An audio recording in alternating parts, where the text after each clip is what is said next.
$26,000 loan at 9.2% interest rate, but the car's valued at $12,000. What's happening here? So the $12,000 car is actually my car, which is all paid off. The $26,000 loan is my sister's car, which I co-signed for, which is where the loan is.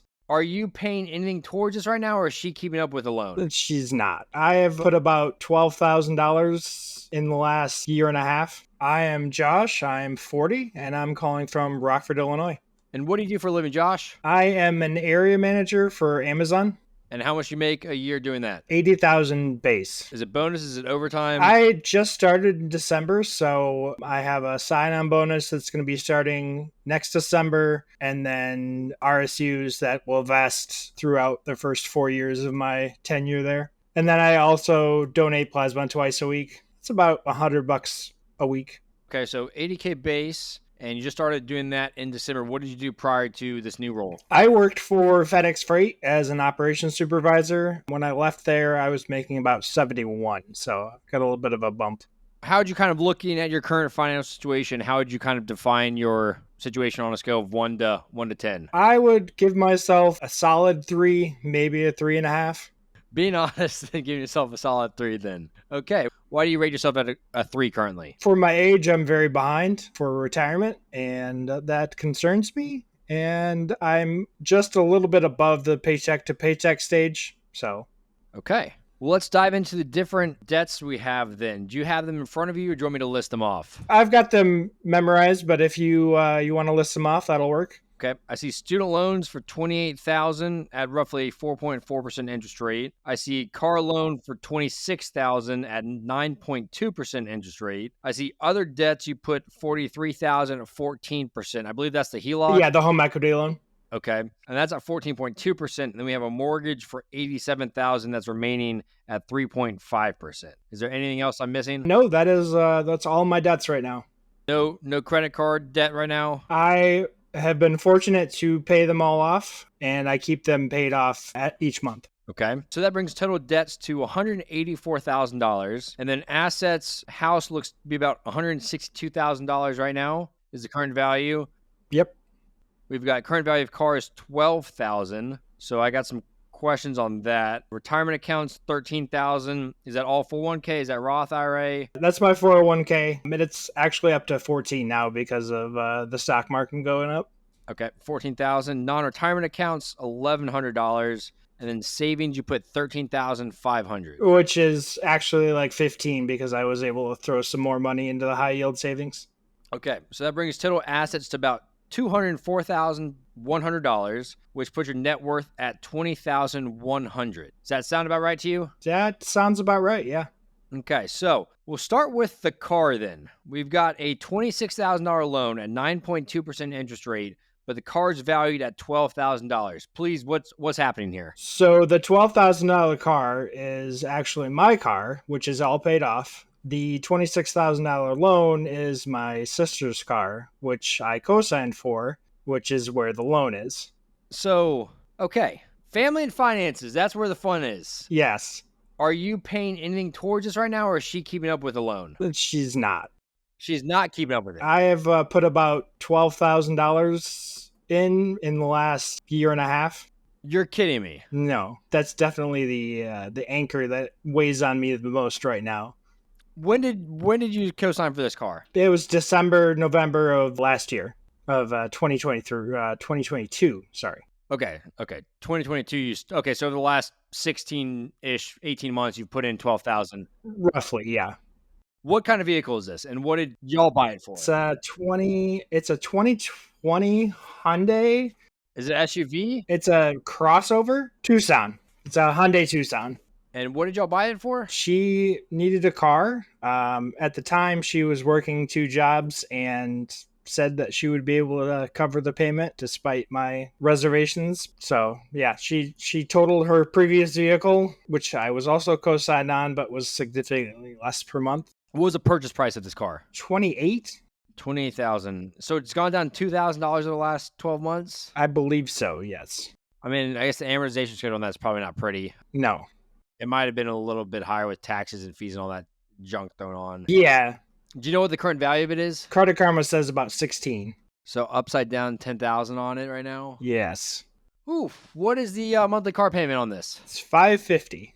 Oh my. Yeah.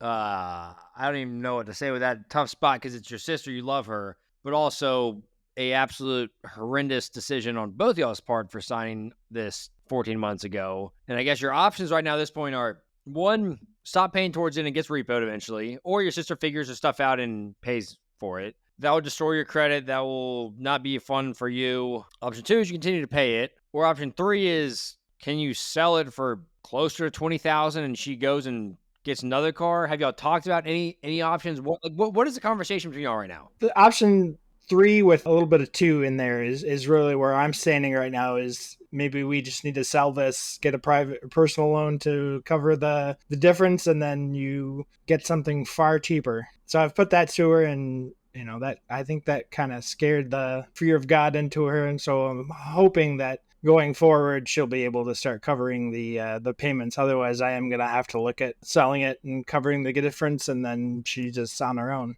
Yeah, when did y'all have that conversation last? Like 2 weeks ago, it was a big blow up. Right now, I mean, if this thing's cost you $12,000 over the last 14 months, it does no good for you to keep it going. I mean, you'd be in a better spot if you can sell this private party for 20 grand and you throw her 2 or 3 grand extra just to get it off your credit report, off your Social Security, off everything, and just be done with that conversation. Never lend money to family ever again is a potential option. Yeah, I've got 5 siblings, or I had 5 siblings, and I have co-signed for all of them except my oldest. You're kidding me. Yeah. And have all of them gone awry, or is this the first one that's gone awry? No, everybody else was very diligent, very on time. My youngest brother, he would show up every week with the weekly car payment, and I would put it in the bank and pay it off every month. Are any of those other loans still outstanding? No. Those are all well in the past. Okay. And have you learned your lesson here to never sign another loan for a family member again? Yes, I am firmly in that camp.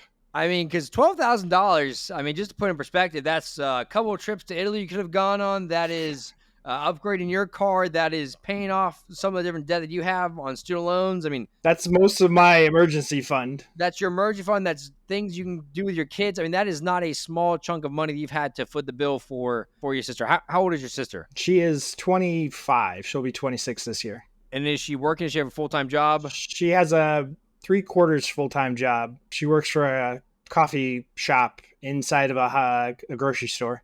And is she looking for other work as well? Because I feel like that's not enough to pay rent and have a $550 a month car payment. No, well, she fortunately doesn't have to pay rent because she also lives with me some of the time. She spends a lot of time with her girlfriend. But yeah, we've had the conversation of looking for a second job. I did the math, and basically another part-time job for like 20 hours a week at minimum wage would take her a whole year to pay off the backlog. So, wow, free rent and free car. Can I come live with you too, please? That's part of my dilemma right now. I'm trying to get to a better financial position to buy a larger house because my mom has moved out of me. Myself, my 2 kids each have a bedroom. So we're cramming 5 people into a 3-bedroom house. Wow. And you got finances intermingled with that too. So that's not a, is it awkward? I'm just like the conversation your sister and you, like when you've been footing $12,000, I'm sure it's coming from your end. It's probably stressful. I don't know if it is from hers, but like, I feel like that can't be a comfortable living situation either for you or your entire family. No, it's causes me a lot of anxiety just waiting every week for the money to come in, and what, if it does, if it doesn't, she says it gives her a lot of anxiety too, but I don't obviously can't say whether that's true or not. And is she working? You said 3/4 of a full-time job. Is she work? Yeah, like 28 hours. 28 hours, and is she making $10, $15 an hour? 17, 16. Okay, so if she's making that, she'd be bringing home $1,500 a month or so. If she's got no rent and just a car payment, what's happening there? Well, she just started working more hours. She got this job in February, and she works in a college town. So the college students had a lot of the hours going into it, but now since they're going home, she's been able to secure more hours. Okay, well, that's something that on the family level, I mean, yeah, that's something that you got to figure out. How do you How do you? I mean, right now the option I'd be leaning towards, because just for your sake, on a monthly cash flow basis, getting that off of your balance sheet is I'd be figuring out what can you sell this car for and tell her, hey, we're selling this car, and she's either got to figure out how to get a personal loan herself for the difference and the new car she's going to get, but like buying this car is just a money pit right now for you with this interest rate, and there's no world that you're not going to be on the hook for these payments 3 years from now unless you sell it and get rid of it. Because I can promise you, if you continue to keep it around, $550 a month car payment is not a small amount. She might be able to overtake it for the next 2 or 3 or 4 months, but 12 months, 18 months, 24 months from now, she's going to be asking for money. It's probably a 6-year term if I had to guess. It was a 6 and some change, yeah, when we're about 15 months into it. So it's got about 5 years left. We've got 4 or 5 years left on it, and it's like she might be able to take it over because you scared the crap out of her 2 weeks ago for the next few months, but that's going to come back up in 6 months or 9 months or 12 months. And so I'd be going to take that car everywhere under the sun, listen on cars.com or something this week, and just figure out how can you sell it for as much as possible. And if that means she has no car, that means she has no car. Frankly, that's not the end of the world, because she's got to figure out how does she get to work, how does she get something that she can, but that's off your plate in terms of the financial aspect. She's living with you rent free. So you're already helping her on that front, and then you're also giving her $550 a month for car payment. It's just a tough spot to be in, and I don't want that to further grow your. It's actually another 100 because she's on my insurance. So yeah, wow. Okay, my gut would tell me sell the car tomorrow for maximum amount you can get. Obviously, it might take a week, 2 weeks, whatever to sell it, but get as much as you can possible private party and figure out what is the difference. Is it $5,000? Is it $3,000? And if that's a personal loan that she has to take out, that's her responsibility. There's a rule that you can put up cash for it. I would try to stay away from that as much as possible, because then you're just adding from the $12,000 she technically back owes you for that, adding to it, and you're probably never going to see that. If you give money to family members, you just have to write off that point, because there's a 99% chance you're not going to see it ever again. So I would try to stay away from that as much as possible, or figure out, is there a place that she can trade in that car and get a hoopty car for a couple $1,000s that they'll sell her or sign her up for a car loan. Yeah, like roll that negative equity into it. Roll it into negative, which obviously isn't necessarily great for her financial situation, but it doesn't really change from where right now she's underwater that same amount, and it's just moving it to another loan and getting you off the debt, which at this point, being 25, she needs to take personal responsibility for that and own her own debts and not rely on Big Brother for saving the day. Because if Big Brother saves the day right now, she might have kids one day, she might have her own house, and she's been calling Big Brother for help on that. And that's just not a spot to be in. Because it sounds like all your other siblings have called you too for help on finances, for signing debt. So you have to cut it off now, otherwise it's just continue to grow. Yeah, the joke for the last pretty much 20 years was Bank of Josh. Well, Bank of Josh needs to stop giving out money, because Bank of Josh needs some changes on his end as well. So, okay, so that is on the car. That is not what I was expecting as we dove into the car, but that definitely is dragging down your current financial situation with $26,000 worth of debt that you're on the hook for 100% right now, with her not being able to afford it. Student loans. What did you study in college, and how long did you graduate? I graduated in 2016. No, it was 2014. I got a bachelor's of arts with a emphasis in creative writing. Okay. And what did you do over the last few years with that degree? The reason I got that particular degree was I have a passion for writing, but at the time I was working for UPS, and they told me that just get a degree. We don't care what it's in. Just get something. So I did. I got something I was passionate about. So I haven't really used it much, other than it, progressed my career there, and has so far that helped carry me to higher spots. So they asked you to get get a degree. Did they pay for any of that, or because we got $28,000 with student loans? A very small amount. It was, I think, like $2,000 a year. It wasn't a huge reimbursement, but there was a little bit. And did that help give you a pay increase, or what was the financial outcome of having that degree? Yes, definitely. I went from a part-time supervisor making about $25,000 a year to a full-time supervisor making about $65,000. So. Oh, wow. Okay. So it has some aspects of that, but I guess we haven't touched much of the debt. Or what was the total amount of student loans you took out? Has it moved at all? Because you still got $28,000. Right? Yes, it was about 32 total, because I had got my associates from a community college and cash flowed that, and then I just needed to get my bachelor's. So I only had to do 2 years at the university, and I've paid off about $5,000 of that total. Okay. I'm assuming you didn't touch it during COVID when they're on pause? Well, I was unemployed for about 6 months during COVID, and then I was getting my feet back under me after that. So I didn't get a chance to pay it during COVID, but I have not ever missed a payment on it outside of that. Okay. And just paying the minimum payments right now, I'm assuming? Yeah, because the interest rate is so low. Okay. So that all makes sense. And then we have debts. We have other debts. HELOC, $43,000 on your HELOC. Let's actually talk about the house first. Sure. The house, you said, is worth about 162. You have 87 left on the mortgage. What did you buy that house for? We bought that for 68 about, was it 12 years ago now? 13? Okay. And now it's worth about 162. And how is the mortgage? Did you cash out refinance this thing then? Yeah, me and my now ex-wife got divorced, and I had to refinance the mortgage to just me. So that was about 3 years ago now. So the prices were just starting to spike. So it wasn't worth quite that much when I refinanced it, but it was significantly more than what we had paid for it originally. Okay. And so did you leave any equity in when you cashed out refinance? Is it like 20%? Like, Yes. I'm curious how the mortgage went up to 87. Right. So it got appraised at 112 at the beginning of 2021, and I refinanced for about 92, and then it's gone up from there in value since then. Okay. And then the HELOC, $43,000 pulled out in a HELOC. Why are we pulling out a HELOC for $43,000, especially at this interest rate? With the divorce, and then shortly after that being unemployed, I had two personal loans that were actually about $550 a month, and I, on a whim, looked at home equity loans and saw that I could pull out about $43,000 for that same monthly payment, and it would let me pay those off and fully fund my emergency fund, and it would still leave my housing under 30% of my total income. So How much were the personal loans for? they were for about 20,000 combined. So what happened to this other 23,000?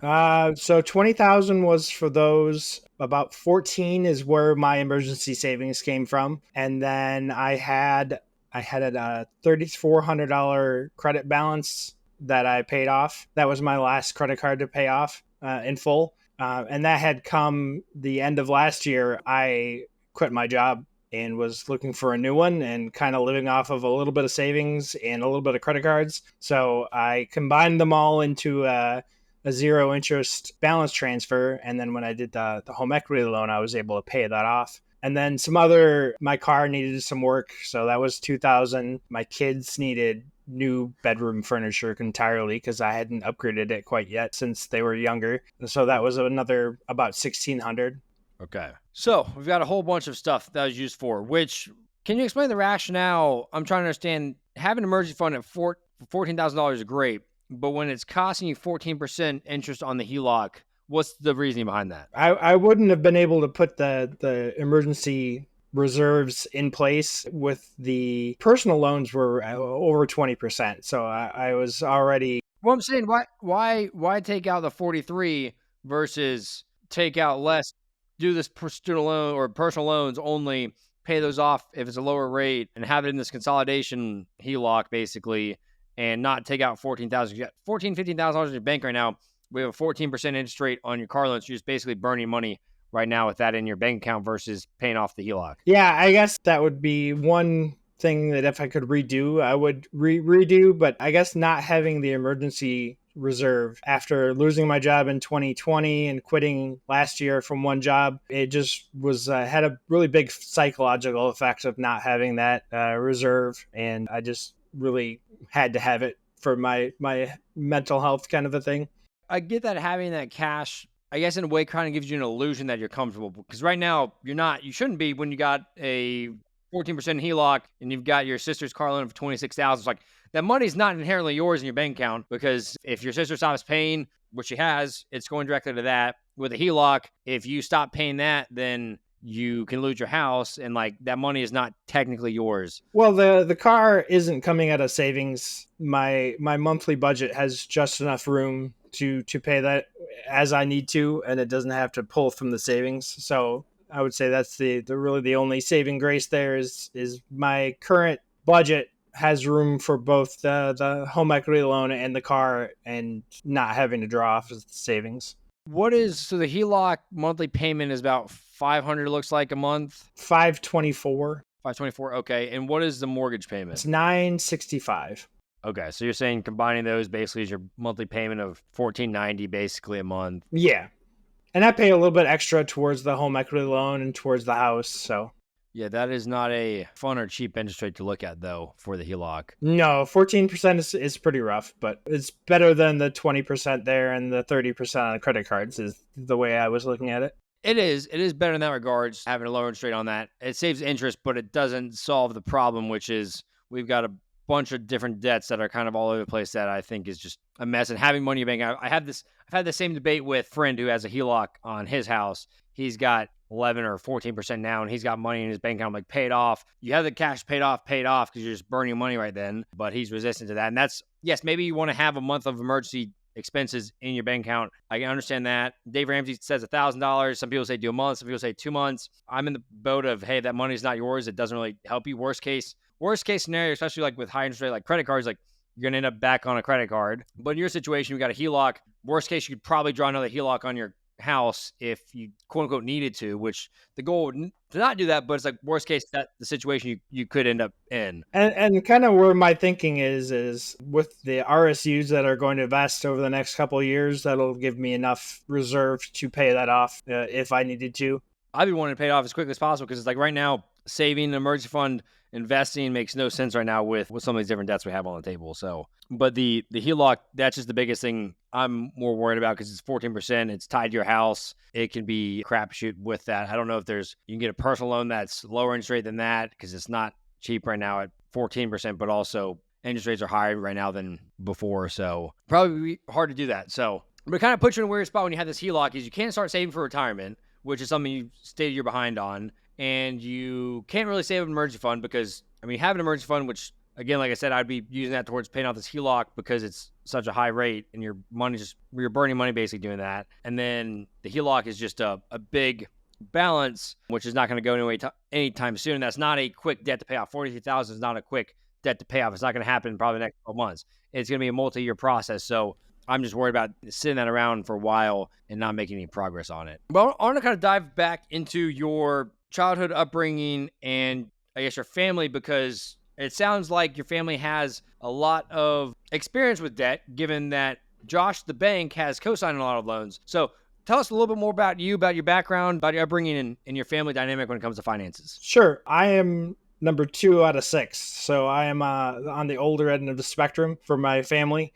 My dad was a home missionary, so not one that traveled to other countries, but did all the work here in the States. So growing up, we didn't really have a budget. It was how much is coming in this month kind of a situation. And my mom did a really good job of keeping the lights on and balancing the books. And I think that's where I got a lot of my responsibility as far as debts go from her, but that was pretty much it. My dad liked to spend money as soon as we got it, and my mom tried to keep things juggling.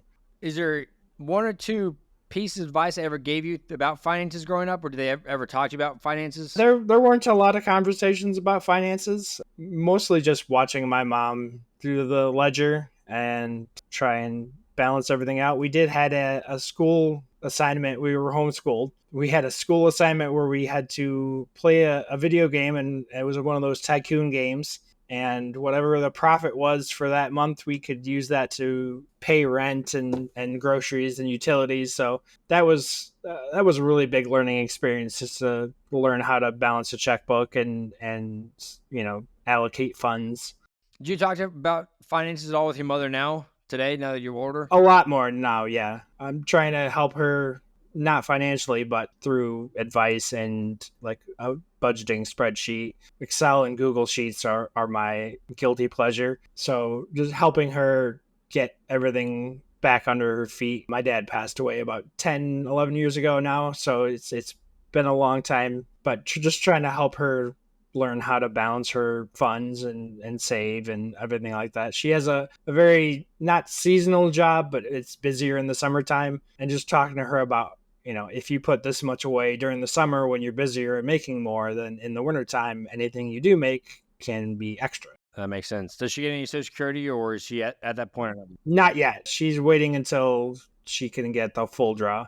Yeah, that's good. Good to wait as long as possible on that, so you don't hit any penalties with that. But it's good that you're having those conversations so that she can learn, so you can learn, and hopefully too you can start teaching your kids about finances. How old are they? My son is 13. My daughter's 9. I think my son has autism though, and I don't think he's going to be one to worry about budgeting so much. But as my daughter gets older, I've started to try to impart some knowledge with her. Good. Yeah, it's good to have conversations at home and just be open and allow them to learn and learn from you and learn from your mistakes, because anyone that's ever made money in life has made mistakes. So let's talk about now your current budgeting process. So you sit over a spreadsheet with your monthly expenses right now.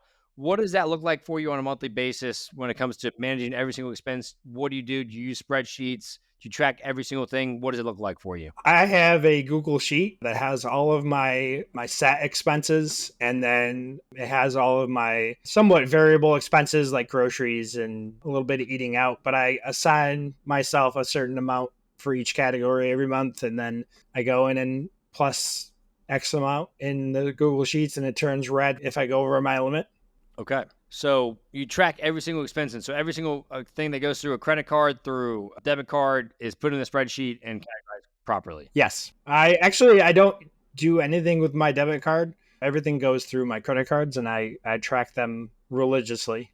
Okay. And what's the reasoning for that? It kind of came out of when I lost my job in 2020, being able to pay the lights but not have to worry about my bank account going negative was kind of, I wouldn't say comforting, but reassuring. So just being able to, if I had to not pay off a credit card for whatever reason, I could do that and still pay all my bills, but that's not the goal, obviously.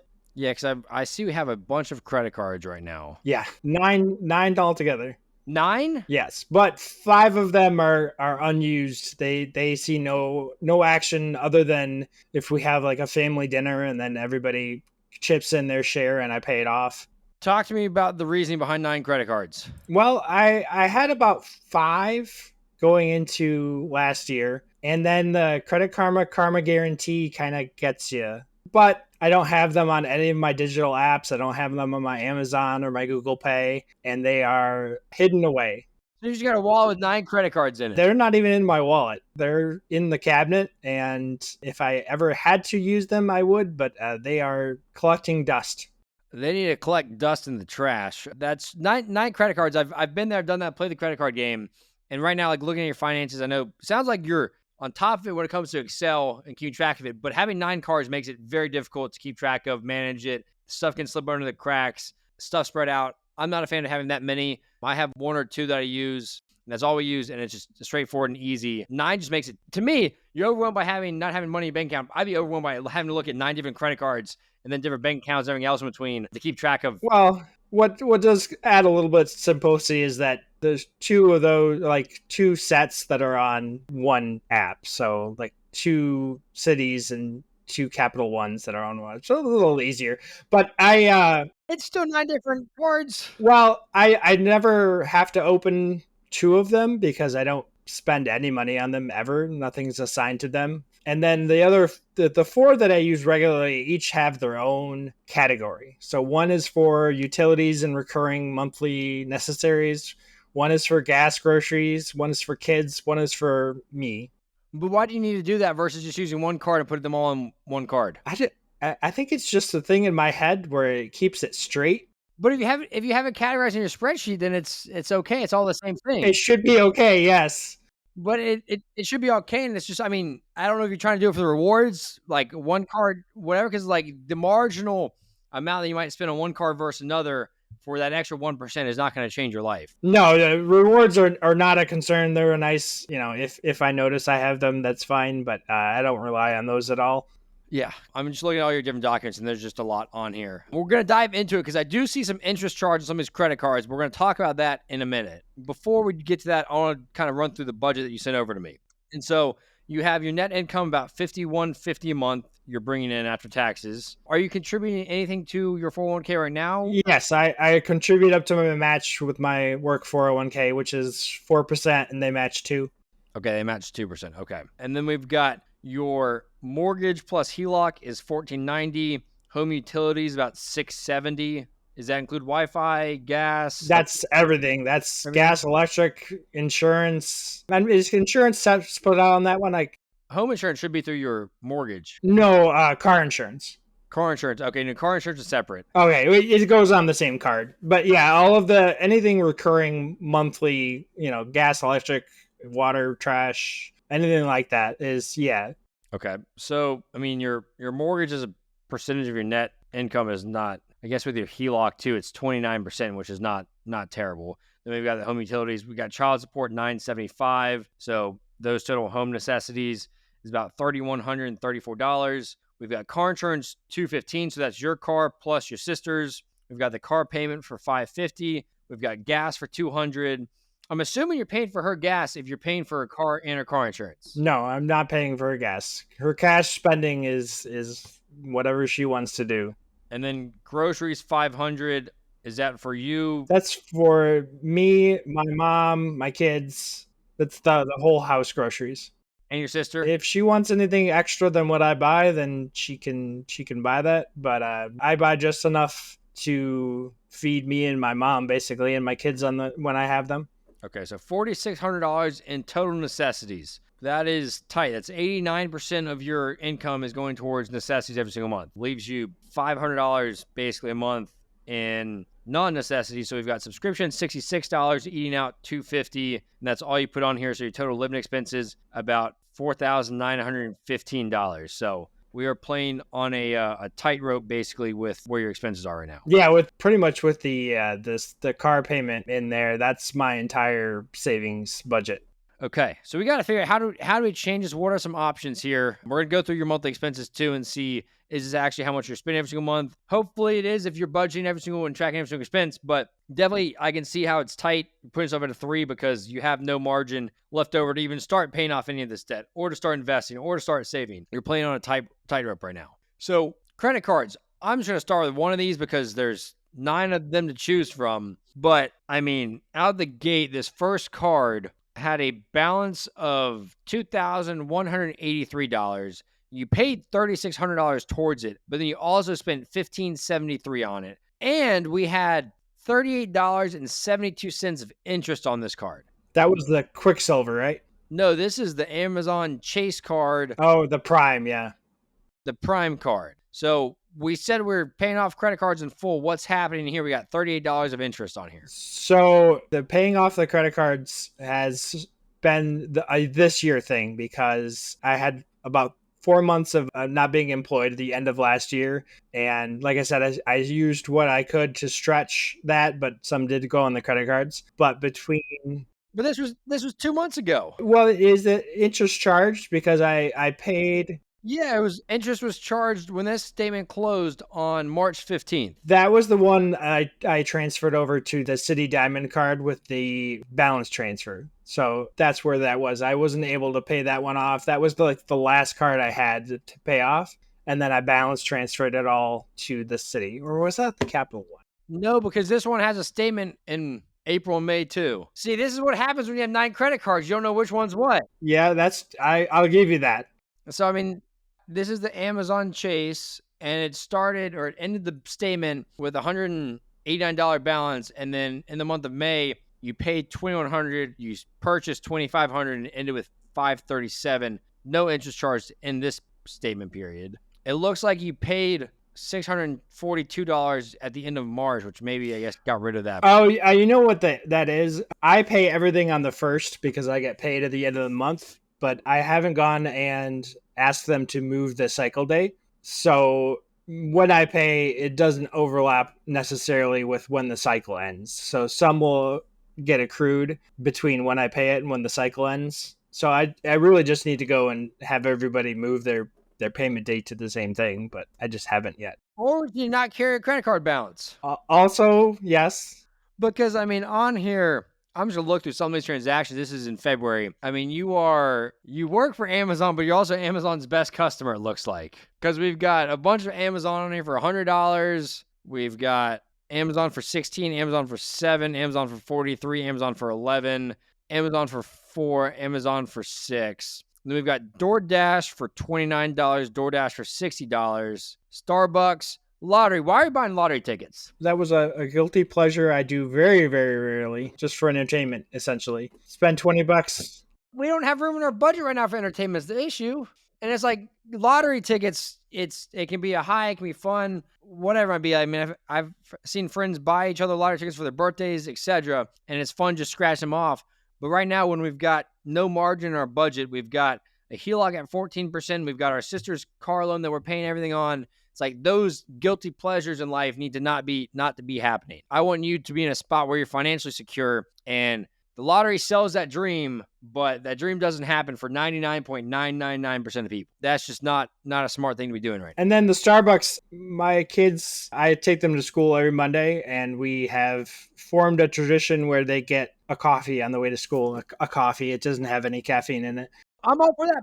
Put that in your eating out budget. That's okay. But with your eating out budget, you said about $250. Between DoorDash, we're at $90. Starbucks, we're at $110. We got Chipotle for $30. We've got Pizza Hut for $16. Arby's for $14. We've got Marco's. I guess that's Vapor. You're buying Chick-fil-A, DoorDash. I mean, we're well over $250 on eating out. And well, some of that also my mom will, if we go out, and she'll reimburse me some of that, and then I'll use that to pay off that charge. So if I think I sent it to the Cash App, you'll see a lot of in and then transfer out to my bank account. Okay. Well, I guess right now it looks well over $250 for this current month. DoorDash is the most expensive way to get food. DoorDash, phenomenal app. Terrible idea when you have a lot of debt like that we have right now. We've got Raising Cane's for $73. We got Walmart for $73. Walmart is all groceries. Okay, Walmart's groceries. Okay, because I see 73 and then I see 156 the next week. Yep. A lot of stuff at the vape shop. So we got $70 worth of stuff so far this month at the vape shop. Then vape and juice, another $15. Five Guys, $32. So yeah, I was definitely spending more than $250 on food this statement. And then the next statement cycle, I mean, again, Amazon's paying you good money and you're just giving them right back too. We got Amazon. That was the April with about $1,500 in Amazon. That was all the furniture. Yeah, because we got 434, 130, 100, 195, 195, 27, 138, 250. That was new beds, new bookshelves, new toy chests, new side tables. I think what scares me for you is I understand your kids probably want new stuff. Were there things you could have gone to yard sales or Facebook Marketplace to find stuff? Could they have gone a little bit longer with the current furniture before they got this new stuff? But right now in your situation, when we have our living paycheck to pay, I'd qualify as paycheck to paycheck because yes, you have money in savings, but it's not really yours when we've got the HELOC, when we've got high interest debt, and when you're basically paying for your sister's life with the car and insurance, etc. It's like foregoing or even getting them one or two of these items for spending $500 versus $1,500 or $400, whatever it is, could go a long way in towards start progressing your future, financial future, which is only going to help them in the long term because dad's going to be happier, dad's going to have less stress, dad's going to be able to take them on vacations. But like right now, that $1,500 towards furniture is $1,500 that you're foregoing that could be put towards a vacation in the future once you get out of debt and start paying this off. If they need clothes on their back for school, yes, that makes 100% sense. But they need a new bookshelf because the other one is 10 years old or 5 years old or not as shiny anymore, then those are things that you have to really decide what's more important. And maybe the answer for you is you want to live or work until you're dead, until you're 100 years old, and you're going to not have retirement to live off of, or you're going to have to be living with your kids when you're older because you don't have money saved up or your finances in order or asking them for money. Yeah, I mean, this is a lot of expenses. We still have more DoorDash on here. We've got Walmart, which is your groceries, you said, gas, just a lot of furniture. And again, I don't have kids. I haven't bought bedroom furniture for kids and stuff, but these are the things that I can look at and say, okay, did you need to spend this much money on these things? Quick server card. You had a balance of $3,200. You paid that off, $3,400 towards it, $334 in transactions, charged interest of $38. And so on here, we got Jimmy John's, we've got more vape shop, we got Chick-fil-A, McDonald's, DoorDash. Go cancel your DoorDash pass, please. That's my my spend card. Okay, so this is not, we're well over $250 on eating out. We've got now with this statement and the last one, we're well over $200 in vape charges, which is nowhere in the budget. And we've got all the DoorDash stuff, which is even more. So your budget that you said 250, we're well over that right now. We're probably 400, 500 right now, if not 600 with all the vape charges. If we threw that in the same eating out category, because I'm not going to put that on a personal care. And so I see that. I see the Cash App. You had about 800 come in, I'm assuming from your mom. Yep. And a little bit from my sister, but yeah. Okay, mom and sister. Okay. And then we have, what equities do we have in our Cash App? So that actually just changed, but it was a couple of individual stocks and then an S&P 500 stock. One of the stocks started to crash last week, so I got out, and now it's all just S&P 500. So the Cash App stocks, I did DoorDash driving for 5 or 6 months last year, and I took the taxes out and put them all in stocks. So if it would be easily accessible with Cash App if I needed to pay the taxes when my tax bill came, or I could just let it pay out of my W-2 taxes. Why? Where did you learn? You said you've watched The Money Guys. You said you've watched Dave Ramsey. You said you've watched Caleb Hammer, and we're saving tax money in a brokerage account. That's not smart to do. Well, it's a cash. It's readily accessible. That was why. Yeah, but brokerage accounts are readily accessible. But if you have tax season in 12 months, there's no reason to invest that money. It might go up 10%. It might go down 30%. But the risk versus reward is not there. If you don't have a time horizon of over 5 years, there's no reason to be investing that in the stock market because it's way too volatile and just doesn't make sense. If you have W or 1099 income again, please don't be doing that. Put that in an emergency fund. No, I won't do that. That's what I do when I have that type of income is I have a high yield savings account that I don't even have linked on my Copilot.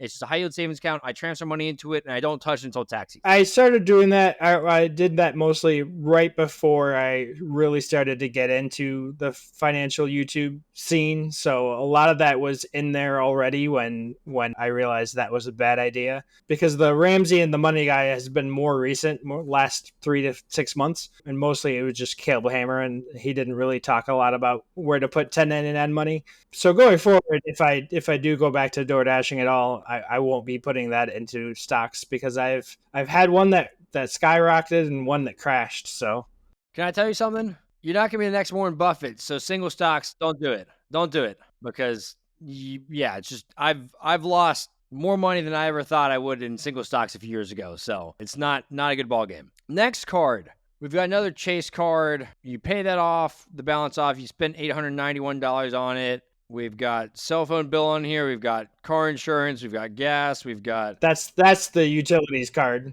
Okay. We've got... What is in the storage unit? $78. That is a lot of my mom's stuff from when she broke her femur in December and had to move in with me because it was a more accessible location than her house. And she had a lot of stuff. So that's a lot of the stuff that we weren't able to store here at the house. Is she able to take that on? Because I don't see that in the budget either. She will be once she gets back to work because she also needs a hip replacement, which they have to wait until the femur is healed before they'll do that. She's estimated to be back to work by the end of this year, and that's when she's going to start paying for that and a share of the utilities. Okay. And then I see in the bank account, what is this loan for $10,466 on March 12th that hit your account? So that was one of the personal loans. I took that out at the beginning of March, and then at the end of March or beginning of April, I did the home equity loans. Oh, so the HELOCs recently. Yeah, basically what I was doing with the personal loans is I had a few when we got divorced, and then I was refinancing them to either a lower rate or to cash back out at the same rate to just kind of roll my way through it. And home equity loan was able to end that cycle. Okay. And then I see all the transactions on here to your credit cards, loan payments. Yep. Student loans, it looks like $122.94 is your current monthly payment, which again, that's not... Throw that in your budget too. I mean, we're underwater in income towards expenses. We throw that there and all these other things that we have underestimated. Now I see the car loan has $26,000 left on it. Oh wow! I guess about over $200 a month in interest on that car loan. Yeah, which is not fun to see. And then we've got another credit card. I mean, this is just so many credit cards. It's overwhelming. This one is, what is Eve Online Games? So that is that's an online MMO that I was playing a lot while I was getting into this new job, and that's actually all been canceled. So that's not a recurring charge anymore. Okay, good. Because I was gonna say, if you're playing video games right now, when we got this debt, we need to be working. You need to be exercising, taking care of yourself. You need to be figuring out how to pay off this debt, get a new job, or helping your sister figure out her finances. But like, yeah, video games right now is not going to help your situation. I understand from like a peacefulness or like self care, whatever. Take care of yourself. Alone time is good, but spending $100 a month on video games is not what you need to be doing. Okay, and then Amazon, the 401k plan. I see that you are contributing to at 13,000. Then we've got another credit card, which is the U.S. Bank one, and you paid that and off. You spent $253 and you paid all that off. Why do we have multiple TurboTax charges? One's for my sister, which she paid me back through her tax return, and then mine. Okay, and then we have a hotel charge in your hometown on March 31st. What was that for? That's on the Harley card, the U.S. Bank. I don't think it was a. What is it? What's the name of it? Stockholm Inn? That's a restaurant. I think that was Easter. And then everybody paid me back, and I, paid that off. Okay, and then Lending Club. What is this? The high yield savings. Oh, this is the high yield savings. Okay. So I think the statement you have was before the home equity loan, so it doesn't show the extra 13,000 I was able to put in there. Yeah, no, it doesn't. That's what I was confused on. Yeah, it's up to 15,000 now. Okay, and then we got M1. You've got a little bit of money in here, $100 or so, 130. I actually cashed that out because they wanted to start charging everybody $3 a month, and for that amount of money, it wasn't worth it for me. No, that's not make sense. Okay, and then the next card is the Merrick Bank. You paid down $240, then you spent $280. We've got Burger King. We've got more Starbucks. That's the kids. Yeah, the kids spend. This is the kids one. Yeah.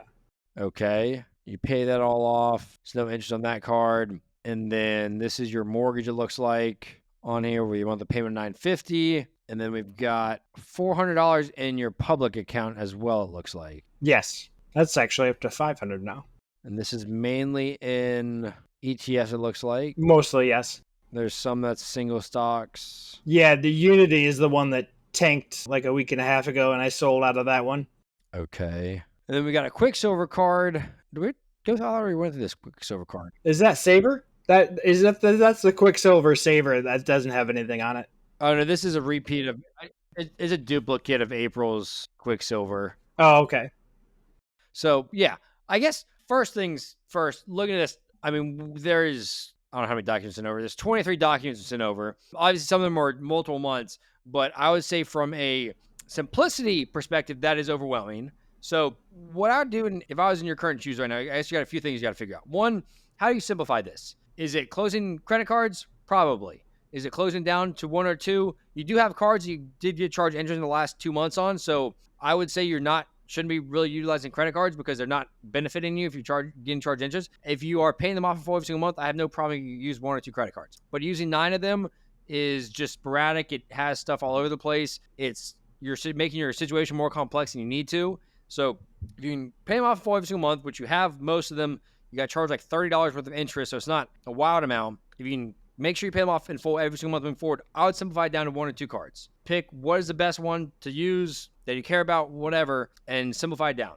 Because 9 cards is, 1, more work on your end for organizing transactions and tracking your expenses, and 2, just allows more room for error when it comes to spending money you don't have. If you have 9 different lines of credit open with banks, then that gives you 9 opportunities to spend more money than you don't have. So I would simplify it down, use 1 or 2, probably just 1 would be the easiest. If you want to have one that's online, recurring charges, and then one that you actually use in person, that's fine too. But simplify that down first. Number 2, we have to figure out how do we get more margin in your budget right now? Because we've got this HELOC that's $500, and we've got your sister's car loan at $500. You are basically living paycheck to paycheck if you use your savings to pay off the HELOC or start paying down the HELOC, or with your sister's car situation. But I'd go to your sister and say, hey, I love you. you can stay under my roof and like you have been, but we got to figure out this car situation because it's destroying her, it's destroying you, it's destroying y'all's relationship. And you have to figure out what is your route out of it. I'd figure out a route. What can you sell it for?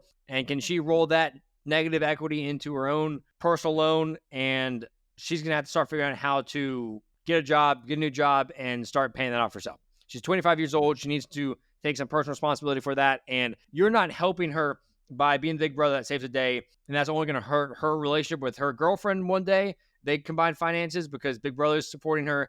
That's only going to hurt her if she has kids of her own one day, because if she can't learn to pay her own car loan when she has free rent, she's not going to be able to manage buying a house, living in a house without extra help or stresses on herself in the future. So you need to sit down with her, and maybe it is, hey, I'm on a path to pay off my debt. Let's figure out what your path is. And I can't have your car loan on my thing. It's a bad thing for our relationship, and I love you, and I want to figure out how do we mend this relationship? You can continue to live under my roof, but this car has got to go. And that looks like we're going to go to the car dealership tomorrow, and we're going to sell this car, trade it in, and get you in a loan on your own. And you're going to be responsible for that. And then that's it for money. You're not going to pay for her car insurance anymore. You're not going to pay for her whatever anymore. Or maybe it's you get the car off and you say, okay, we'll get the car off of me on you, and I'll pay for your car insurance for the next 2 months or next 3 months. And then you're on after the next end of the term, 6 months, 12 months, or maybe it's 3 months from now, you're on your own for that too. But you have to start teaching her responsibility too and be that big brother that can help guide her through this. It might not be cold turkey for the car insurance and everything, but maybe it's you, or even on the car side, hey, she gets a new car loan. Hey, I'll give you $200 next month or $300 next month. And the next month, $200, next month, $100. Instead of going cold turkey, you work a plan out with her that goes from $550 down to $400, down to $200, down to $100, and then she's on her own. But the loan's not in your name is kind of the key. That has to be, because otherwise the cycle's gonna come back and she's gonna say, hey, big brother, hey, Josh, I need money. So that's something you really have to figure out a plan that works for you. I would go the route of selling it, getting that rolled into loan for her, and she's got to go get a whoopty car that is not pleasant or not the same magnitude of her current brand new 2020 Hyundai when she bought it, which isn't going to be great for her, but it's going to be a reality check that she can't afford this car, and it's only going to help your relationship. And if she cares about you and y'all's relationship, she's going to be willing to make changes because this current situation is not working out. So that's a big thing you have to figure out. And hopefully that conversation 2 weeks ago is stirring up some things in her mind. But the worst thing you can do probably right now is wait for her to come and say something to you, because she's just going to say, hopefully Josh forgot about this. Hopefully Josh will just keep paying it and not say something to me for 6 more months. You have to be proactive about it, because ball's in your court. It's on your record. If it gets repoed, it's on your side, and you don't want to get repoed. You're going to keep paying that. So car is a big thing you have to figure out. I'd go sell it, figure out how can you get her a cheaper car that's only in her name, that she's responsible for. And even if she does that, figure out a payment plan for her. That is, hey, I'll help you $300 the first month. Whatever that might be. Is that something you ever thought about? Or no, I hadn't really considered that as much. Because right now, I mean, it's $550 a month. So if you can get that from $550 down to $400 next month, that's only going to and out of your name, that's only going to benefit you. And then the following month, $300. And that way, you're not going to her and saying, hey, you're cut off forever, I'm not going to help you. It's, hey, I'm going to help you and this is the plan for the next 3 or 6 months, going from $550 down to $0. And then that way she feels like, okay, my brother's still trying to help me, versus, hey, throw me out to the side and to not care about me. And then just overall, I think your situation, you said you were stressed because you're kind of behind on finances. And I would agree with $13,000 in retirement right now. It is a difficult spot to be in. You are behind in terms of your overarching picture. So if you just let that money sit there and did not contribute another dime for the next 27 years or so, you'd have roughly $85,000 in your 401k, which is not going to cut it. That's not what you need to be. You're contributing some money right now. So I guess about 6%, including your match, basically a month through work. So about $400 a month. So that alone gets you about $468. That's still probably not enough to suffice when you're 67. The Social Security might not be here. I don't know. No one knows what inflation is going to look like, what Social Security is going to look like. So that is why you have to start making some changes today. If you can get that off of your plate with your sister, then hey, guess what? We can start attacking this HELOC. That wipes up $26,000 and $550 a month. You can throw that entire $550 towards the HELOC every single month and get that paid off or start getting paid down. And then you can start investing. Like right now in your current situation, it makes it difficult because you can't invest because you have a 9% car loan that you're responsible for, and you have a 14% HELOC that you're responsible for. So right now, like I would take the match like you're doing, the 2% up to 2%, So I'd be taking that, and then every single dime that you can I'd be putting towards this HELOC, because 14% you're not going to out earn in the stock market, not risk free at least. The 4% student loans and the 3.5% mortgage, I'm not as worried about that because there are lower interest rates. But I would be personally taking some of this money from savings. I put $10,000 maybe towards the HELOC, because I don't like having a HELOC. I don't like having a 14% loan when you have your high yield savings earning 4 or 5% before taxes. So I would be taking $10,000, throwing that towards the HELOC. At least play with that on a calculator, an amortization calculator. What does that do towards your monthly principal and interest payments? What does that do towards your total interest paid? But you're getting a guaranteed 10% return on your money by throwing whatever you can extra every single month, plus in your savings towards that HELOC every single month. Right now, your situation is complex because you have family things you have to figure out first, which is a big part of it. You have a complex financial picture with so many credit cards, the HELOC, and the car loan. And then we've got to figure out, how do we pay out this debt? Probably I guess you'd be going this avalanche method with it, going HELOC first, then the student loans, then the mortgage once you're done. But once you get the HELOC paid off and you have no car loan on your plate, then you can start figuring, okay, how much more should I contribute to my 401k? And how much, if you should be paying off these student loans faster than waiting as well. The sister situation is the biggest thing you have to solve. You can't really do much without that. If you don't solve the sister, you can't pay off the HELOC because you don't have money. You can't invest because you don't have the money. And you're kind of just going to be in this limbo spot for eternity until you figure that out. So that's like the first thing you really have to figure out. Then 2, simplicity. You have way too many credit cards, way too many bank accounts right now. Combine those all down into 1 or 2. And that way you actually have a full grasp on your spending. Because you said $250 in eating out. I mean, I can't even count through all of these how much we actually spend eating out. We don't even have a shopping budget on here. We don't have travel. We don't have personal care. I don't travel much, and personal care goes in with groceries. So okay, well, still shopping with your kids or doing things with your kids and eating out. I mean, we spent well over $500, $600 last month between eating out, vape shops, everything else. So yeah, I guess right now it's going to be a tough conversation, a tough road to figure out that family situation. But once you do that, then that's going to open up a lot more opportunities for you to start actually tangibly paying off this debt and then investing. But until then, I guess your only other options are, how can you increase your income? Which you just started a new job. It sounds like it's a good job, good jump in pay. So I wouldn't say, hey, let's jump to a new job immediately. Yeah, if a new job came along that is paying you more, that's great. But the family situation is really what you have to, that doesn't solve the sister problem in the car there. That's really what you have to do first before you can actually start moving forward on any of these other steps. Yeah, that sounds about where it is. Can you tell us kind of the moment that you kind of realize you're in financial trouble? I don't think I can pinpoint it really. Probably when I finished my refinance on my house after I got divorced, which wasn't until 2021, 22. So I just kind of realized when they were doing the debt to income ratio and all of that math, how underwater I was. And that's when I started at a much lower income rate, obviously, to slowly chip away at things. But it's basically taken me up until now to get to even where I am.